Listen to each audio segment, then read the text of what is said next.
بسم الله الرحمن الرحيم أول مقعي وحوي سهام يوسف محمد لو قرن وجه محمد سهام ديقسن وحنا هي أرضيات إجتاع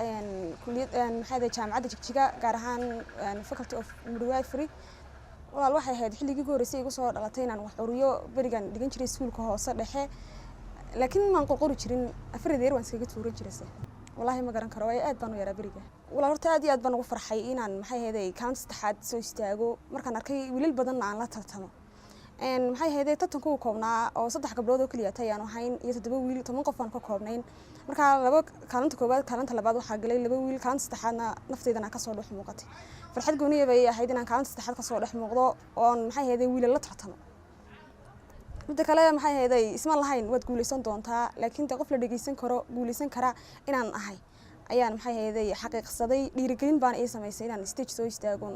wixii aan curin jiray aan dadka la hor imaado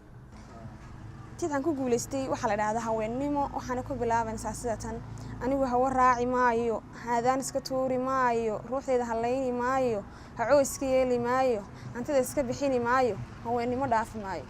intaan hoon beena raaco sharafta ka hayaami maayo idaa iska xoori maayo haybada iska qaadi maayo qudayda nin hungeynayana hayee iska oran maayo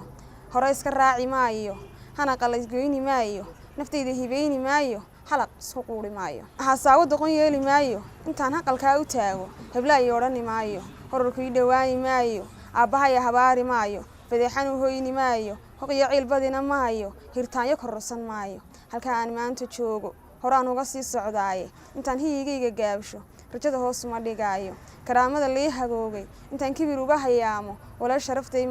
sharaftay ma heero xumaan u heesi maayo anoo heli kara wanaaga hogaanka samaanta haysta ujeedo wixii hagaagsan la jaara wixii habaysan hilaac iyo been ma raaco wanaag baa lagu hirtaayay midnaanta anoo helaya anoo sharafay harkaaga markasta hoostaada jooga shaydaan gacan iima haadsho